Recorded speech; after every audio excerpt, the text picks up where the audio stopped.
Сонсогч та бүхэнд оройн амар амгалан айлтгая. Чухлыг шударгаар шуурхай өргөн нурайтай Оргил цаг мэдээллийн хөтөлбөрийн 21 цагийн мэдээ энэ өдөр Орх аймагт болж өнгөрсөн үйл явдлын мэдээллийг чухлыг шударгаар шуурхай өргөн нурайтайгаар хүргэнэ. Мэдээллийн хөтөлбөртөө анхаарлаа хандуулна.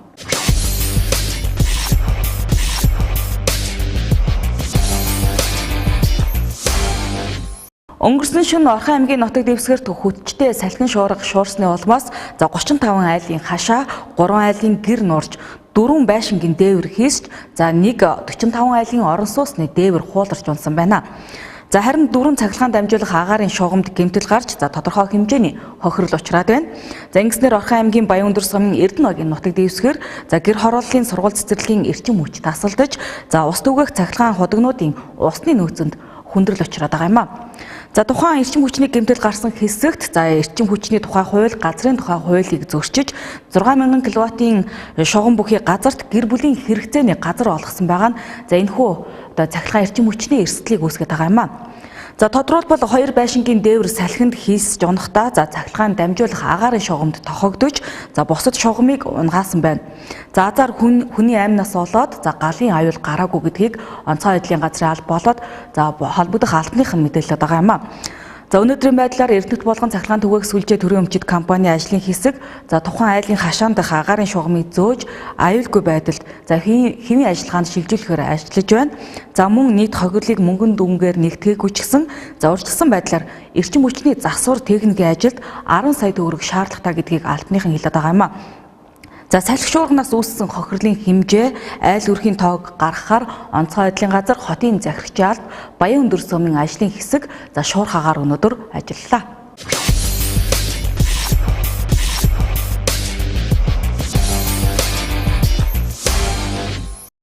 Оргил цаг мэдээллийн хөтөлбөрийн мэдээний алба яг одоо Эрдэнэгийн нутаг дэвсгэр дээр ирсэн байна. Өнгөрсөн шөнө шуурсан хүчтэй салхины улмаас айлын дээвэр нуурж энэхүү шон дээр унснаар 3-4 шон эрчим хүч тасалдсан ийм байдал үүсээд байна. Мөн яг энэхүү салхитай холбоотойгоор 45 айлын орон сууцны дээвэр болоод яг энэ хэсэгт бол 35 айлын хашаа нуурч мөн 4 айлын дээвэр нуурсан ийм нөхцөл байдал үүсээд байна. Яг одоо бол холбогдох албаныхан газар дээр шуурхай ажиллаж байна. Бид дэлгэрэнгүй мэдээллийг албаныхны яриагаар хүргэнэ.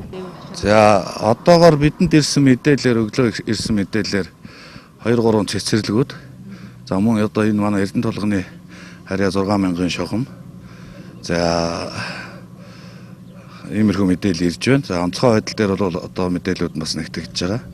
Өглөө би 8:30 авсан мэдээлэлээр юм байна. Тэгээ биднээс мэргэжлийн алтынхаа улсын байр цагчийг, онцгой байдлынхаа улсын байр цагчийг барилгын инженерүүдээ дагуулад гэмтэл өчсөн газруудаар тойроод явж байна. Шугам мунсантай холбоотой бас эрчим хүчний давалдал үүсэж байгаа. Сургууль цэцэрлэгүүдийн ус чихгүй хахаас ихсүүлээд Эрдэнэт усын маань хангаж байгаа бас шугам байгаа. Иймэрхүү байдалтай одоогор байна. Энэ дээрээс бол мэргэжлийн байгууллагуудын дүгнэлт гарна. Дэнжи огт байрлаж байгаа Мөсөн аж хотлын 48 айлын орон сууцны дээвэр бас гэмтсэн байна. Энэ байр бол улсын комисс үлээж аваагүй юм байр байдаг. Тэгээ энэ бол ГОК-ийн ажилчдыг шилжүүлж оруулсан юм орон сууц. Тэгээ энэний дагуу төгөлтүүдийн гаргуулад ГОК Эрдэнэ төлөвлөлөө хандна. Энэ яг 4 шугамдсан байж. Тэгээ уг агаарын шугам маань 6000 хвчтэй агаарын шугам байж байгаа. Эрчим хүчний тухай эрчим хүчний тухай энэ журам нормуудад бол хамгаалтын зурвас гэж байх хэвээр. Хамгаалтын зурвас нь бол 6000 хвчтэй шугамын хаашаашаа 2 м газар буюу энд бол ямар нэгэн айл, объект, ташаа тийм байх хэсгүүгээр хамгаалтын зурвас байх хэвээр. Тэгээд уг шонгийн сүүлд уг эрчим хүчний тухай хууль дүрмийг зөрчиж газар олгосонтой холбогдоод энэ айлууд доор нь буугаад тэгээд түүний барьсан гаражуудын бараг 2 объектын дээвэр хуураад шугамын утсан дээр унаад тэгээд татагдаад 4 шугам унтчих. Тэгээд эндээс энэ хавийн эрчим хүчгүй болоод одоогоор ингэ байж байна. Манай компани шуурхай ажиллаж ямар ч хамгаалтын зурвас зөрчигдсөн байгаа энэ байдлаа зүгээр адилгаад энэ бол гэхдээ манай компани буруу ш. Гэхдээ бол нэгэнт үүссэн байгаа нөхцөл байдал бид нэр замынхаа нөгөө талд гаргаад тэгээд шугамыг одоо татаж хэвэн болохоор ажиллаж байна. Мэдээж танахаас засвар үйлчлэгээ хийхээр бас эдийн засгийн хувьд бас хохирол учруулалтаа хичнээн дөрөвний бас зарлана. Гэхдээ одоогоор тооцоогүй байна. Энд гарч байгаа бүх материалын зардал, хүн хүчний зардал, тээврийн зардал бүх зүйлүүд бол нэг мөсөн дараа нь бол ажил хийжсэний төгсөл бол нэгтгэгдээд гараад байна. Хамсны 10 гаруй сая төгрөг гарах байна. Урд шөнийн хувьд бол аймгийн хэмжээнд яг манай цагуурын станц дээр автомат станцаар мэдээлж байгаа салхины хурдаар бол дундаж хурд нь 10 м/сек. Хамгийн их хурд нь 18-аас 19 м/сек хүрч өргөхилсэн байгаа. Энээс олж энэ айлын дээвэр унаад энэ шонгийн модны утсан дээр дарснаас энэ шон унаад хугарсан юм шиг байна. Яг анхааруулах мэдээг бол манайх зохиосон байгаа. Угаасаа урд шөнө өчигдрөөс эхлээд өгсөн байгаа. Өчигдөр өнөөдөр бол салхины хурд угаасаа 14 м/сек хүрч ширүүлсэн. Ер нь салхины хурд ихсэн түүнээс олж болцсошгүй аюулаас болгоомжлно гэсэн анхааруулах мэдээг бол өгсөн байсан. Сэрэмжлүүлэг мэдээг өгнө гэхээр манай сэрэмжлүүлэг мэдээ чинь угаасаа засгийн газар тогтоолоор дундаж хурд нь 15 м/сек-ээс дээш болсон үед сэрэмжлүүлэг мэдээ өгдөг байгаа. Тэгэхээр зэрэг сэрэмжлүүлэг мэдээний яг дундаж хурдаа 15 бол хүрнэ гэж бид нар тооцоолог болохоор сэрэмжлүүлэг өгөөгүй. Хэд хэдэн айлын байшингийн дээвэр нураад мурсан дээврийн салхинд очиж өндөр хүчлийн шугамаа нураасан байна. Өнөөдрийн байдлаар энэ 6 өндөр хүчлийн шугам унсан байна. Эрдэнэ болгоны түгээх шуурхай арга хэмжээ авч ажиллаж байна. Энэ 6,000 вольтын шугамны дор бол газар олгодоггүй. Ядаж 50 м-ийн тусгаарлалт хийдэг. Энэ газруудад нь одоо аймгийн засварын захирамжаар 13 онд энэ айлуудад өмчлөөсөн байна. Өмчлсөн айлууд нь цааш нь дамлан өмчөө худалдаалах юм процедур бол явагдсан байна. Тэгэхээр иргэдэд юу гэж сануулгах гэдэг нь ихлээр уур усны сувг шуудуу мөн өндөр хүчлийн шугамны дор амьдрах хашаа хороо хөдөлж авч байгаа бол ийм юмны дор ихтэй хөдөлж аваач. Холбогдох газрын харилцаа хот байгуулалтын газар Баян өндөр сум энэ газрын харилцаатай ажилладаг байгууллагуудаас тодруулж ээж энэ боломжтой боломжгүй гэдгийг тодруулж аж худалдаж авч байгаа ч гэж хүсэж байна. Тэгэхээр өнгөрсөн шөнө Орхон аймагт хүчтэй салхилсны улмаас за айл өрхүүдийн хашаа дээвэр норж за мөн эрчим хүчний нэлээдгүй доголдол гараад байна. За урьдчилсан байдлаар дүн мэдээллийг гаргасан ч гэсэн нийт хохирлын хэмжээг бол тооцон гаргаагүй байна. Харин орон сууцны хувьд бол 45 айлын орон сууцны дээвэр нурсныг бодоход за Орхон аймагт бас хүчтэй салхи шуурсан эндээс харагдаж байгаа юм. Яг газар нутаг дээр бол холбогдох албаныхан одоо шуурхаагаар ажиллаж байна. За бид ч гэсэн мэдээ сурвалжлагыг газар дээрээс нь шуурхаагаар сүх мэгмөр саран чимгнаар мэдээлэл хүргэлээ. Оргил цаг мэдээллийн хөтөлбөр дараагийн мэдээллийг хүргье. За сүүлийн үед архитект хэрээс хэтэрч за согтуугаар үлдэгдэх гэмт хэргийн тоо ихсэж байгааг аймгийн цагдаагийн газраас мэдээлээд байгаа. За тэгвэл зарим орны хувьд архитектын согтуурах донтолтой тэмцэхэд за халамжийн бодлогоор тэмцдэг туршлага байдаг байна. За үүний нэг нь Япон улс юм а. За тэгвэл Орхон аймаг одоо яг энэ туршлагыг судлаж байгаа юм байна. Согтуугаар үлдэгдэх гэмт хэргийн тооноос харахад архины хамааралтай иргэдийн тоо нэмэгдэж, архин дондох залуусын тоо нэмэгдээд байгаа гэдгийг гэргэд хэлдэг. Улсын хэмжээнд үүнийг хамгийн сүүлд 2006 онд судалсан байгаа нь хангалтгүй үзүүлэлт юм. Өндөр хөгжилтэй орнуудын хувьд архин дондох өвчтөй хүмүүстэй хэрхэн тэмцэн нь өөр гэдэг. За Японд гэхэд архид дондсон хүмүүстэй халамжийн болгоод дамжуулан тэмцэн байдаг гэж. Тодорхойлбол жилдээ нэг хүнд Монгол мөнгөөр 5 орчим сая төгрөгийг зарцуулж сургалт эмчилгээнд хамруулдаг. Үүний үр дүн тодорхой хэмжээний архин дондсон иргэд буурсан гэдгийг хэлж байна. Тэгвэл Япон улсын туршилтын баг манай аймагт 2 өдрийн турш ажиллаж туршлага хуваалцаж байна. За үүнд цагдаагийн газар, багийн ажлын алба, хууль эрх зүйн хилтэс оролцож байна. Архины хамааралтай хүмүүст үзүүлэх нийгэм сэтгэл зүйн тусламж үйлчилгээ нэг хүртээ хэмжээг нэмэгдүүлэх энэ ажлын хүрээнд Улаанбаатар хотоос одоо Япон улсын иргэн тус улсын мэргэжилтийн Yoshida Masaruta танай аймагт 2 өдрийн хугацаанд ажиллаж байгаамаа. Тэгэхээр ер нь өндөр хөгжилтэй орнуудын туршлага, архины асуудалтай хүмүүсийг одоо эдгэрүүлэх, нийгэмшүүлэх талаар баримтлаж байгаа бодлогын талаар энэ төрийн захиргааны байгууллагын удирдах албан тушаалтнуудын дунд сургалт явуулах, архины асуудалтай одоо захиргааны хариуцлага одоо хүлээгээд баримтлагдсан хүмүүст бас нэг сургалт зохион байгуулах ийм ажлууд хийж байна. За тэгэхээр мэдээж Япон гэдэг бол өндөр хөгжилтэй улс орн. Бидний хувьд бол энэ архин донд архитектыг одоо өвчин гэж хүлээн зөвшөөрсөн хойш одоо нэг 20 жил болж байгаа шиг байна. Тэгэхээр энэ талаар одоо хууль эрх зүйн орчныг сайжруулах, оновчтой бодлого явуулах мэдээж шаардлага зайлшгүй байгаа. Монгол улсын нийгмийн эдийн засгийн байдлыг харгалзан үзэхэд нэг хүнд ийм хэмжээний мөнгө зарцуулах боломжгүй. Тиймээс хууль эрх зүйн чанга бодлого хэрэгтэй гэдгийг хэлж байна. Монгол хүний зан аран шингийн онцлогоос харахад дан ганц зөөлөн халамжийн бодлого үр дүнгүй, албадан сургалт засалт хамруулах нь үр дүнтэй гэдгийг хэлж байна. Мөн Орхон аймгийн хувьд орон нутгаас хамгийн анхны архитекттай тэмцэж нийгэмшүүлэх үйлчилгээ үзүүлдэг аймаг гэдгийг онцоллоо. Орон нутгийн төсвөөс 5 орчим сая төгрөг гарган энэ жил 2 төрлийн бас байгууллагатай гэрээ байгуулан 40 орчим иргэн энэ төсөл нийгэмшүүлэх үйлчилгээнд хамрагдаж байна. За, аймгийн хэмжээнд судалгаагаар ерөөхдөө 50 гаруй хүн байгаа. За 50 гаруй хүнээс яг энэ жилийн үед манай нийгэмшүүлэх байранд хамрагдсан 40 гаруй иргэн байгаа. 2 нийгэмшүүлэх байгууллагт хамрагдсан 40 гаруй иргэн байгаа. За ерөөхдөө нийгэмшүүлэх байранд хамрагдсанаар хүмүүс маань өөрсдөө бас уух ч юм уу те уух зуршил нь багасна. Дээрээс нь манай энэ хоёр нийгэмшүүлэх байрны ажилчид маань өөрсдөө сэтгэл зүйн чиглэлээр сургалтыг нь ороод өгчдөг байгаа. Ороо болгон сургалтыг нь орж өгнө. Бас нийтийг хамарсан ажилч ч юм уу тэрэнд оруулж өгөө өөрсдийнх нь бас нэг орлогыг бүрдүүлээд өгч чинь. За иймэрхүү үйл ажиллагаа явагддаг байгаа. За ерөөхдөө бүсийн ажиллагааны эмчилгээний төвтэй хамтраад сэргээн цэцэг эмчилгээ буюу сэтгцэн наркологийн эмнэлэгт бас хэвтүүлж байгаа. Энд болохоор нэг хүн 10 хоног ч юм уу 7 хоногор хэвтээд бас нэг хорлох тайлах эмчилгээ болон сэтгц наркологийн талаас эмчилгээнүүдийг бас хийгдэж өгдөг байгаа. 2013 оноос эхлэн нийгэмшүүлэх үйлчилгээг Орхон аймагт нэвтрүүлж эхэлсэн ч үр дүн хангалттай хэмжээнд гарахгүй байгаа юм. Тодорхойлбол нэг жилд энэ үйлчилгээнд хамрагдаж байгаа иргэдийн 70% нь өмнө нь энэ үйлчилгээнд хамрагдаж байсан иргэд, 30% нь шинээр ирж байгаа иргэд байдаг байна. Мөн хамрагдсан иргэдээс үрхийн үйлдвэрлэл эрхэлж байгаа, ажилд орсон иргэд байгаа ч цөөхөн байгаа. Тиймээс хууль эрх зүйн орчноо шинжлэхгүйгээр архитектураа бодит хэмжээнд тэмцэж чадахгүй гэж туршлага солилцож байгаа багийнхан хэлж байна. Орхон аймагт өнгөрсөн онд эд хуурайшилтай хавар намрын улиралд нийтдээ 45 гал болон галт өмрийн дуудлага ирж байжээ. За харин 2018 он гарснаас хойш өнөөдрийн хүртэлх хугацаанд нийт 28 дуудлага ирээд байгаагийн дийлэнх нь за иргэд хашаандаа хогоо шатаах, за мөн галын аюулгүй байдлыг бүрэн бүтэн байдлыг хангаагүйтэй холбоотой дуудлага гэдгийг алтны хүн хэлж байна.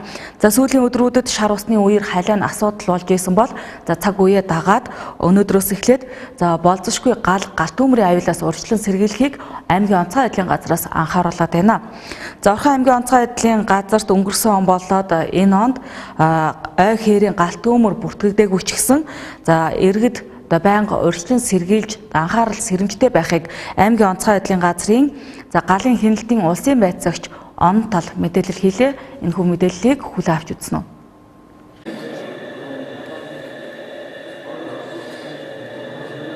Монголын мэдээд Орхон аймгаас саран чимэг холбогдож байна. За энэ удаад бид зочноор Орхон аймгийн онцгой байдлын газрын за галт өмөрний улсын хяналтын байцаагч он талтай ярилцахаар бэлэн болоод байна.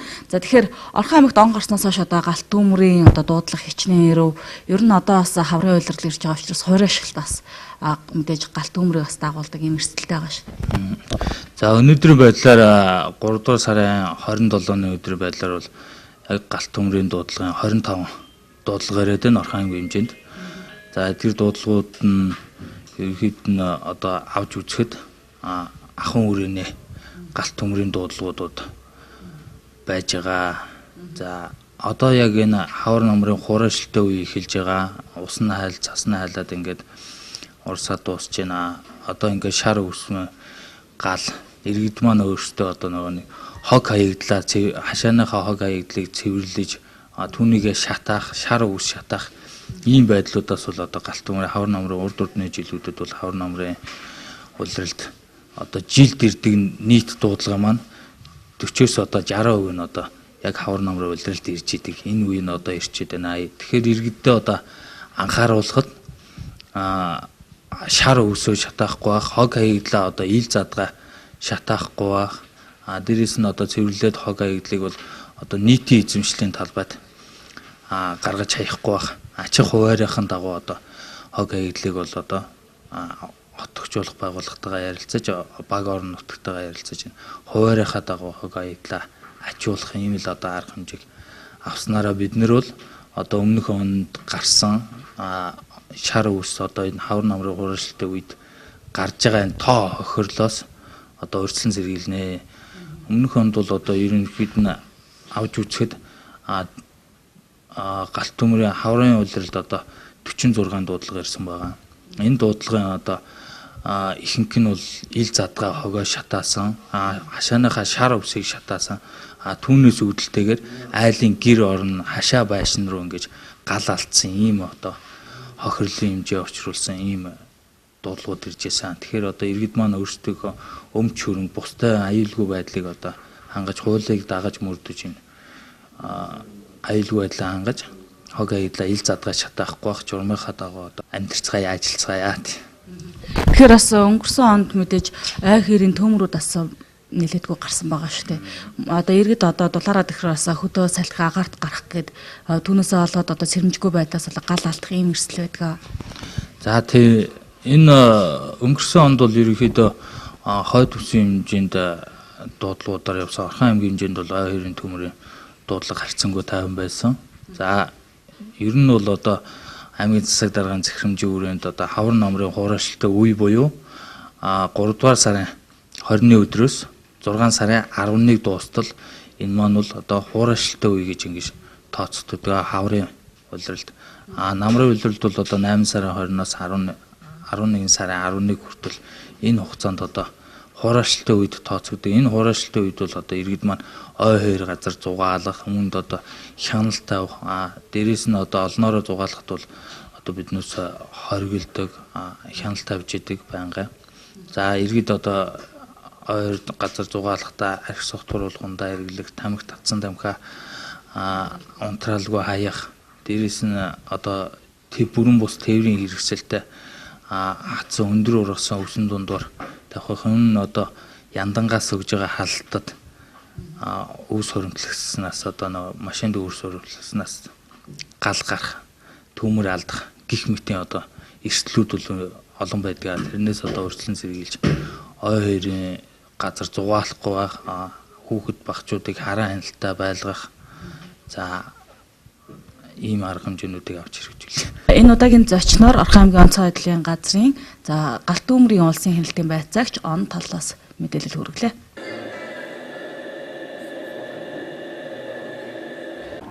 Оргил цаг мэдээллийн хөтөлбөртэй хамттайгаа үзэж та бүхэнд баярлалаа. Үргэлжлүүлэн хүнс хөдөө аж ахуйн газраас ирүүлсэн мэдээллийг хүргье. За хүнс хөдөө аж ахуйн газраар дамжин жижиг дунд үйлдвэрлэлийг дэмжих сангийн зээл, за зээлийн батлан даалтын сангийн хөнгөлөлтөө зээл иргэдэд олгогдож байгаа юм байна. За жижиг дунд үйлдвэрлэлийг дэмжих сангаас зээл хүсэх иргэдийн төсөл за тус газар нэмэгдэх хандлагатай байна. За харин уг зээлийн олгогдох хугацаа нь тодорхойгүй байгаа учраас иргэд зээлийн батлан даалтын сангаас зээл хүсэх боломжтой гэдгийг хүнс хөдөө аж ахуйн газраас мэдээллээ. Хүнс хөдөө аж ахуйн газраар дамжин жижиг дунд үйлдвэрлэлийг дэмжих сангийн зээл, зээлийн батлан даалтын сангийн хөнгөлөлтөө зээл иргэдэд олгогдож байна. Хаврын улирал эхэлж байгаатай холбоотойгоор жижиг дунд үйлдвэрлэлийг дэмжих сангаас зээл хүсэх иргэдийн төсөл тус газар нэлээдгүй нэмэгдэж байгаа. Харин уг зээлийн олгогдох хугацаа нь тодорхойгүй байгаа учраас иргэд зээлийн батлан даалтын сангаас зээл хүсэх боломжтой юм а. Өмнө нь уг сан зөвхөн батлан даалт гаргадаг байсан бол 2017 оны 10 дугаар сараас эхлэн тэрбум хүртэлх төгрөгийн зээл гаргаж, зээлийн 60% нь батлан даалт гаргаж эхэлжээ. Зээлийг нэг жилээс дээш хугацаатайгаар үйл ажиллагаа явуулж, үйл ажиллагаанд тогтворцсон барьцааг хөрөнгөнд дутагдaltaа иргэн аж ахуй нэгж байгуулад 10 хүртэл жилийн хугацаатай жилийн 10-аас 12% хүүтэйгээр олгодог аж. Өнгөрсөн хугацаанд 2 иргэн уг сангаас зээл авсан бөгөөд нэг нь сүүний ферм, нэг нь мах бэлтгэлийн чиглэлээр үйл ажиллагаа явуулдаг аж ахуй нэгж байгууллага байсан аж. За өнөөдөр бол Худалдаа хөгжлийн банкн дээр 5 төсөл, хас банкн дээр, төрийн банкн дээр 22 төсөл одоо судлагдаад явж байна. Тэгэхээр манай бизнес эрхлэгчид бол хугацаа урттай, хүү багтай ийм төслийн зээл сонирхож байгаа бол түрүүний хэлсэн 3 банкнд хандаад энэ зээлийн батлан даалтын сангийн олгож байгаа зээлд хамрагдаж болох нэ. Зээлийн батлан даалтын сан 2017 оны 11 сараас эхлээд их усуртай зээлийн ийм бүтээгдэхүүн гаргаж төсөл хэрэгжүүлж байгаа. За энэ наадын хөгжлийн банкны санхүүжилтээр төслийн зээл маань мөн зээлийн батлан даалтын сан, Худалдаа хөгжлийн банк, хас банк, төрийн банк 3 таа гэрээснээр бас энэ 3 банкаар дамжиж олгож байгаа. Харин тус газраас олгодог жижиг дунд үйлдвэрлэлийг дэмжих сангийн зээл нь 2012 оноос эхлэн олгогдож эхэлсэн бөгөөд өнгөрсөн хугацаанд 39 төсөлд 2.4 тэрбум төгрөгийн зээл олгосон. Үүнээс өнөөдрийн байдлаар 800 орчим сая төгрөгийн үлдэгдэл байгаа бөгөөд хугацаа хэтэрсэн, чанаргүйд цооцогсон зээл байхгүй гэдгийг хэллээ. Мөн дээрх зээлүүд банкар дамжин олгогддог. Ерөнхийдөө хүнс гүдээ аж ахуйн газар болон бусад жижиг дунд үйлдвэрлэлийг дэмжих чиглэлээр банкар дамжуулан олгогдож байгаа зээлийн материал банкн дээр очихороо 30-аас 40% нь хасагддаг гэдгийг хэлж байна. Энэ нь иргэд төсөл дээрээ зээлийн төсвийн хөрөнгөд үйл ажиллагааны зардал, эдийн засгийн үр ашигын тооцоогоо хангалтгүй гарахнаас болж хасагддаг гэдгийг албаны хүмүүс анхааруулж байна. Тиймээс төсөл бичиж зээл хүсэж байгаа иргэд энэ мэдээллийг үнэн зөв бичих хэрэгтэй байгаа гэдгийг хэлж байна. Оргил цаг мэдээллийн хөтөлбөрийн мигмар гарагийн дугаар бүрт иргэдийн энэ нэвтрүүлэгт ирсэн санал хүсэлтийн мөрөөр мэдээ сурвалжлагыг бэлтгэх хүргэдэг байгаа. За тэгвэл өнгөрсөн 7 хоногийн иргэдийн энэ нэвтрүүлэгт иргэдээс нийтийн тээврийн асуудал хэд хэдэн санал гомдлыг дагуулсан юм. За бид бас энэ мэдээллийн дагуу багцлан мэдээ сурвалжлагыг хүргэж байгаамаа. Тодорхойлбол Баян цагаан багт такси үйлчилгээ үзүүлдэг сүйтэй хадаг компани таксинууд 17 цагаас хойш явахгүй байгаа болон дэнжин чиглэл үйлчилгээ үзүүлдэг нийтийн тээврийн автобус нь ахмад настанд ёс зүйг харьцсан талаар мэдээллийг ирүүлсэн. Энэхүү мэдээллийг холбогдох автоэврийн байгууллагад хөргүүлсэн. За тэгвэл аливаа нэгэн гомдол мэдээллийг болж өгвөл баримтжуулан холбогдох албанд хүргэн шийдвэрлүүлж яхахыг аймгийн автоэврийн байгууллага бас хэлж байгаа юм. Энэхүү сурвалжлагыг хүргье.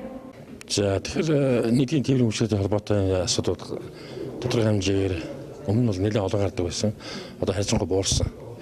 За яг зөвхөн тодорхой цагуудад нийтийн тээврийн үйлчлэг явахгүй гомдууд нээсээ гараад байгаа. Энийг яг тодорхой яг тухайн үед хэдний өдөр байдгийг бидэнд албан баримттайгаар өгөхгүй бол зөвхөн хэн нэгэн ингэж байна тэгж байна гэдэг маягаар хандхаас хэрэг бид нэг ажил тодорхой гэрээтэй компаниудаа бид шууд хариуц тооцох боломжгүй болчихсон. Тэгэхдээ бид шаардлагыг бол нэлээд тавьж байгаа. Ялангуяа энэ харьцааны соёл тэгээд нэг гэрээний дагуу батгсан цагийн хуваар чиглэлийг мөрдөж ажиллах тал дээр бод. Энэ Баян цагаан баг руу пирамидаас 17 цагаас хойш унаа явахгүй байна гэж байгаа байхгүй юу? Энэ ямар их сүйтэй хадгийн такси үйлчилгээ яадаг гэсэн. Тийм, сүйтэй хад компани маань явдаг. Үүндээ бид энэ дээр бол хяналтуудыг тавьдаг л да. 17 цагаас хойш нийтийн тээвэр явахгүй гэж байхгүй. Яг явдаг. Тийм. Магадгүй яг суудлын ачаалт буюу төмөр зам руу ажилт хийдэгтэй холбоотой байх уу? Гэхдээ яг зөвхөн 17-оос 16:30-аас 18 цаг хүртэл манай Орхон аймгийн нийт зочид тээврээс гадна бусад иргэдийн тээврийн системийн хөдөлгөөн эрчим аягүй өндөр байдаг. Тэр утгаараа яг төв замын ачаалт ирчдэг. Энэ дээр гэрэлэн тохион дээр удаан хүлээ гэдэг асуудлууд нэлээд гардаг. Бид нар бас энэ дээр хөдөлгөөний эрчмийн судалгаануудыг холбоотой мэргэжлийн байгууллагатай хамт шийдэг. Тэгэхээр энэ асуудлуудаас болоод нийтлэлтэй гасчдаг ийм асуудлууд байдаг. Мөн гокийн цуваанууд байдаг. Гэх мэтлэнгийн ингээд яг нийтийн тээврийн хөдөлгөөнийг бид нар аль болох саадгүй болох чиглэл дээр бас тодорхой юм бодгож асуулт хийхээр ярьж байна л да. Тэгэхээр өнгөрсөн 7 хоногт энэ иргэдийн дээр нэвтрүүлэгт 2477 гэсэн ББО-ийн дэнж чиглэлд явдаг энэ ороо гэсэн сэртэй автобус хөшин настай эмэгтэйг сууж амжааг багт нь хөдлөө ингэж бас буруу ажиллаа гэхэд нь урдаас нь ёс бус хэлсэн эсвэл гэрчин хаана гэсэн байдлаар бас айлга сүрдүүлсэн ийм байдал гаргасан байлээ. Энэ тал дээр ямар За яг энэ дугаартай 24-77 гэсэн дугаар хэлж байна тийм ээ. За энэ тал дээр бид холбогдох байгууллагуудтай ярилцъя. Тэгээд энэ асуудлыг бид яг яаж шийдвэрсэн талаар эргээд танад хариу мэдгэдэг. Усны жолооч бол ер нь явах ёстой. Мөн яг тогтоосон буудлуудад зогсож үйлчлэх ёстой. Зочигчийг бууж суусны дараа хаалга хаагаад хөдөх ёстой гэсэн энэ дүрмийг баримтлах ёстой. Мөн хаан банкны урдаас пирамидын урдаас гэж болно тийм ээ. Шөнийн цагаар такси үйлчилгээндээс их явдаг. Мэдээж чиглэлээ хилээд чимээ гаргадаг. Тэгэхээр 5 дугаар микро болон 6 дугаар микро орчин суугчдаас шөнийн цагаар амгалан тавин байдал алдагдуулаад байна гэж санал гомдол илэрхийлж байгаа. Энэ дэр орон нутгаас ямар чиглэл барьж ажиллаж байна. Ер нь бодлын байрны бичгийг бас шинжлэх гээд ажиллаж байгаа шүү. Тийм бидний нэг гол хүндрэлтэй асуудал юусэн 6 дугаар микрийн 1-ийн 2 дугаар байрны орчим. Энд ерөөсө хот төлөлтөө өөрөөсөө анханасаа буруу хийгдсэн гэж үздэг. Яг гэвэл хотын төвд энэ хүнсний худалдааны цэгийг байрлуулсан. Тэгээд бусад энэ үйлчлэгээний газруудыг байрлуулсан учраас энэ дээрээс хүн амын төвлөрөл маш их байдаг. Энд дээрээс бүх төвлөрөл үүсчихэд эндээсээ тал тийшээ нийтийн дээр үүсэм явж байна. Үндсэндээ эцсийн бууд маягаар байгаа шүү дээ. Энийг бид нар зохицуулах гэдэг янз янзаар үзэж байна л да. Тэгэхээр нийтийн дээр үндсэндээ 22 цаг хүртэл явах цагийн хувь батгах зохиол байдаг. Тэрнээс хойш бол мэдээж иргэдийн хөдөлгөөн бас байдаг учраас тодорхой хэмжээний хувь хүмүүс бас яваад байдаг. Энэ усуд маань энэ юугаар үйлчлэгээ одоо төрөлхтэй нэг ингээд гудамжинд хашгирах ийм асуудал гараад. Энийг бид бас холбогдсон хуулийн албаны байгууллагатай хамтраад энэ ажлыг одоо аль болохоор одоо зохицуулахаар ажиллаж байна. За энэ 2477 ороо гэсэн энэ хорооллын чиглэлд явдаг. ББ одын одоо энэ дэнжийн чиглэлд явдаг одоо энэ автобусан дээр одоо тус иргэнээс санал хүсэлт гомдол ирсэн байгаа. Энэ минь бас манай Орхон аймгийн засаг даргын иргэдэх 70 35 35 бас 11 хөтсөнд бас давхар өргөдөл гомдол ирсэн байна. Энэний дагуу бол одоо манайх автоэрийн хяналт явуулсан байцаа шүү дээ. Одоо шийдвэрлэхээр одоо өгөөд эргэж одоо хариуг нь мэдгэтнэ. Тэгэхээр яг иргэний энэ хүү одоо тэмдэглүүлсэн утасны дагуу бас мэдээлэл өгөх боломжтой, мөн хэл мэдээлэлэр ч гэсэн өгөх боломжтой гэсэн. Боломжтой. Одоо энэ 70 35 35 11 утсанд одоо санал хүсэлт гомдол ирснээр тухайн байгууллагаар шийдвэрлэгдээд ирэхэд 70 35 11-ийн одоо манай оператор маань тухайн хүнд нь одоо өргөдөл гомдол ингэ шийдэгдсэн талаар мэдээлэл. Бэлтгэл офицеруудын байлдааны бэлэн байдлыг хангах сургалт аймгийн цэргийн штабд явагдаж байна. Зовог сургалтанд бэлтгэл офицерууд 5 жилд нэг удаа хамрагдаж, цэргийн дайчилгааны онол практикийн мэдлэгээ өргөжүүлдэг байна. Энэ удаад хиймэн хорт бодис техник тоног төхөөрөмжийн тусгаалсан чиг үүргийн мэдээллийг өгч байгаа юм а. Дайчилгааны бэлтгэл нөөцийн бүрэлдэхүүнийг чадахжуулах бэлтгэл офицеруудын бэлэн байдлыг хангах сургалт энэ 7 хоногт эхэллээ. Сургалт 3 үе шаттайгаар явагддаг бөгөөд цэргийн анхан шатны бэлтгэл, онлын мэдлэг, дадлах хээрийн сургалтанд хамрагддаг аж. Уг сургалтанд бэлтгэл офицерууд 5 жилд нэг удаа хамрагдах ёстой бөгөөд давтсан сургалтаар чухал шаардлагатай мэргэжилтэн бэлтгэл офицерыг бэлтгэж байна. Тодорхойлбол чухал мэргэжлийн буюу химийн техник, засвар техникийн инженер давхар бэлдэж байгаагаараа онцлогтой аж. За Батламгалахын сайд Орхон аймгийн засаг дарга хоёрын одоо хамтран ажиллах гэрээний дагуу Орхон аймгийн засаг даргын тамгын газрын цэргийн штабын сурвалж бэлтгэлийн ерөнхий арга хэмжээний төлөвлөгөөний арга хэмжээ хэрэгжүүлж бид нэр дайчилгааны бэлтгэлийн нөөцийн сургалтыг одоо энэ 7 хоногоос эхэлж явуулаад байна. За энэ сургалтын онцлог үйл бид нэгдүгээр дайчилгааны бэлтгэлийн нөөцүүдийн одоо давтан сургалтыг хийж байна. Мөн чухал шаардлагатай одоо мэрэгчлэр бэлтгэл офицеруудыг бэлтгэж байгаагаар онцлогтой. За мөн сургалтанд бол сургалтын зохион байгуулж байгаа нэг арга хэмжээ бол одоо чухал мэрэгжлийн одоо жишээлбэл тухайлж хэлбэл химийн мэрэгжлийн бэлтгэл офицерыг одоо багшаар ажиллуулж байгаагаар энэ сургалтын онцлог байна. Уг давтаа сургалтын зэвсэг түчин цэргийн нэгтгэл ангийг дайчилгаагаар өргөдгөн байлдааны цагийн оронтойгоор хангах, нөхөн хангах, орон нутгийн цэргийг байгуулах, дайчилгааны бэлтгэл нөөцийн бүрэлдэхүүнийг чадахжуулах зорилготой. Бэлтгэл офицеруудын сургалтыг 5 жилд нэг удаа 1 сарын хугацаатаагаар цэргийн чухал мэргэжил бүхий 1-р цэргийн бэлтгэл өргөдний сургалтыг 3 жилд 1 удаа 1 сар, 1-р цэргийн бэлтгэл өргөдний сургалтыг 5 жилд 1 удаа 1 сар, 2-р цэргийн бэлтгэл өргөдний сургалтыг бэлтгэлд байх хугацаанд нь аймаг нийслэл 3 сарын хугацаатаагаар зохион байгуулдаг байна. Сургалтаар оногцсон дайчилгааны бэлтгэл нөөцийн цэргийн мэргэжил бүхий 1-р цэргийн бэлтгэл үүрэгтнүүдийг албан тушаалын гүйцэтгэх үүрэгтэнд чадахжуулах, зэвсэг техникээр ажиллах, дадлах чадварыг эзэмшүүлэх, батлан хамгаалалттай холбоотой хууль тогтоомж цэргийн хэргийн мэдлэг, ур чадварыг дээшлүүлэх зорилтыг тавьж хичээлийн хөтөлбөрийн дагуу хичээл сургуулийг явуулж байгаа ажээ. Оргил цаг мэдээллийн хөтөлбөрийн 21 цагийн мэдээ энэ өдөр Орхон аймагт болж өнгөрсөн үйл явдлын мэдээллийг хүргэлээ. Мэдээллийн төгсгөлд ус цагуур орчны шинжилгээний газраас ирүүлсэн хоногийн цаг агаар мэдээг хүлээн авч үзсэн үү? Баяртай үзэгчтэй.